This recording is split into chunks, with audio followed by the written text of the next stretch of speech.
салому дуруди бепоён ба тамошобинони шабакаи Даво. дӯстони азиз, қабл аз шурӯи навор аз шумо хоҳиш мекунам ба канал подписатсия кунед, чунки дар ин канал мо бисёр наворҳоро барои саломатии шумо мекунем. инчунин дар канал ба наздикӣ конкурс сар мешавад. дар конкурс аз байни подписчикҳои канал мо як нафарро ки комментария менависад бо тарзи лотарея куракашӣ интихоб карда ба ӯ иншоаллоҳ ки телефони Redmi Note 8 Pro-ро тӯҳфа мекунем. ҳатман худи ҳозир обуна шавед ва комментария нависед. хуб, шурӯъ мекунем ба мавзӯи имрӯза. чуноне ки тамоми харидорҳои мо медонанд, мо як доруе аз давлати Туркия меорем ки номаш Epimedium Neapasta мебошад.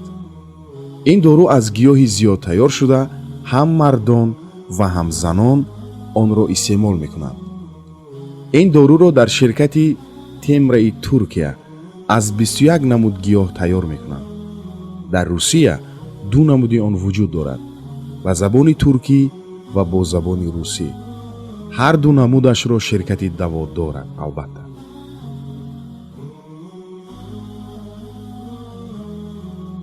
якум, барои боқувват кардани мардонагӣ. мутаассифона зиёд муҳоҷироне ки дар хунукиҳо кор мекунанд, аз заифшавии мардонагии худ ба ширкати мо занг зада шикоят мекунанд.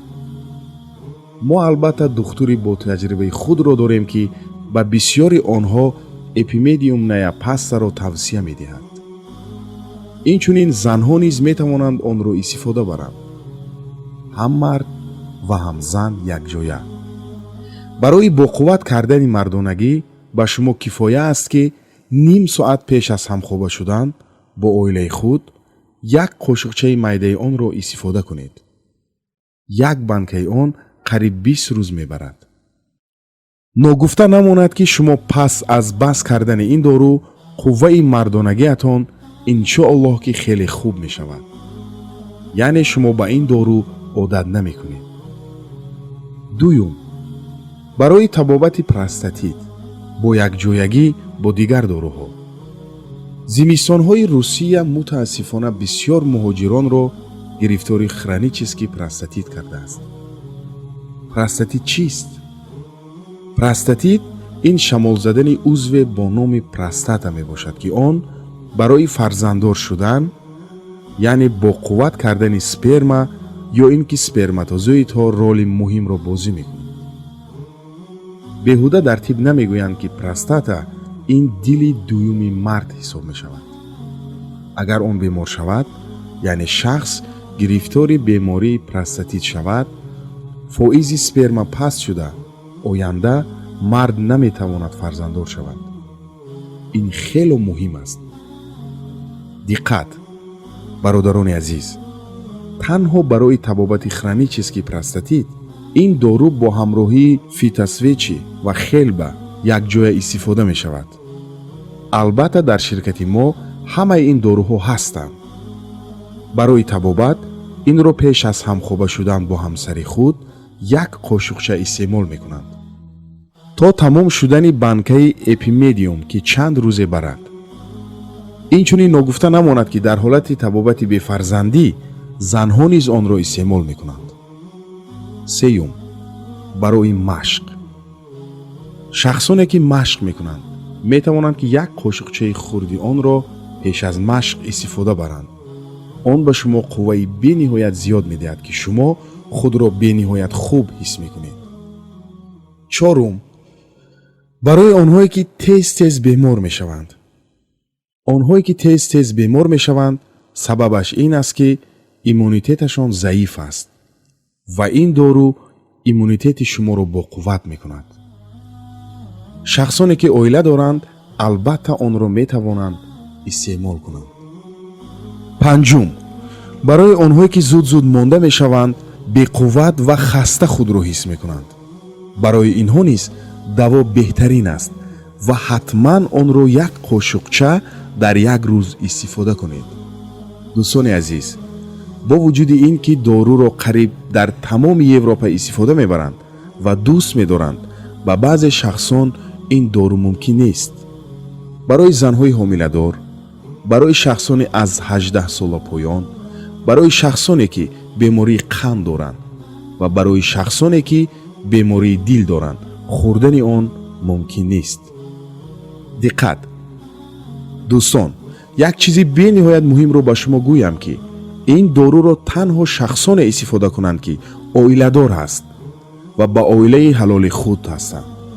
масалан, шумо метавонед харидорӣ карда ба тоҷикистон баред, агар оилаи шумо дар тоҷикистон бошад. агар оилаи шумо бо шумо набошад, онро истифода накунед, чунки ин дору мардонагиро боқувват карда одамонро метавонад ба зино тела диҳад ва мо намехоҳем ки ҷавобгари ин гуноҳ бошем. барои шахсоне ки оила надоранд мумкин аст, вале танҳо барои машқ кардан ва инчунин кори вазнин кардан. диққат дӯстони азиз, ногуфта намонад ки мутаассифона дар Русия ва Тоҷикистон ҳамин доруро қалбакиаш, яъне фалшивиаш бениҳоят зиёд паҳн шудааст. аз шумо хоҳиш мекунем ки эҳтиёт бошед. агар ба шумо қалбаки он афтад, ба шумо метавонад зарарҳои гуногун расонад.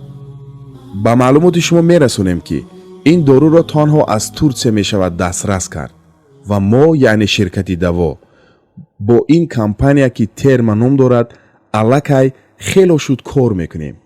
дар мо ин дору ҳам бо забони туркӣ ва ҳам бо русӣ вуҷуд дорад. ногуфта намонад ки бо забони русӣ онро дастрас кардан мушкилтар аст, вале мо дорем. бисёри фурӯшандаҳои ин дору аз мо онро харидорӣ карда онро қиматтар мефурӯшанд, вале шумо имкон доред аз мо бо нархи арзон онро харидорӣ кунед. барои харидорӣ марҳамат, ба рақамҳои дар экран буда занг занед, вале аз шумо хоҳиш мекунам ки ба ин ду рақам аҳамият диҳед. як рақами телефон барои мардон аст ва рақами дигар барои занҳо. мардҳо ба рақами зан илтимос занг назанед, чунки модари тоҷик ҷавоб медиҳад ва албатта ин зан телефонро ҷавоб нахоҳад дод агар мардон занг зананд. ҳатман занг занед, заказ кунед. иншоаллоҳ ки бо тамоми кунҷу канори Русия тариқи почта мерасонем. дар Москав бошад тариқи курьер. ин буд дӯстони азиз навори навбатии мо. аз шумо хоҳиш мекунем ки ба шабака обуна шавед, яъне подписатсия кунед, лайк гузоред ва дар комментария нависед. оиди кадом беморӣ мехоҳед маълумот гиред? ҳатман лайк монед, подписатсия кунед, комментария нависед ва иштирокчии конкурси мо шуда телефони Redmi Note 8 Pro-ро соҳиб шавед. хайр дӯстони азиз, то навори оянда тан сиҳату хонаобод бошед.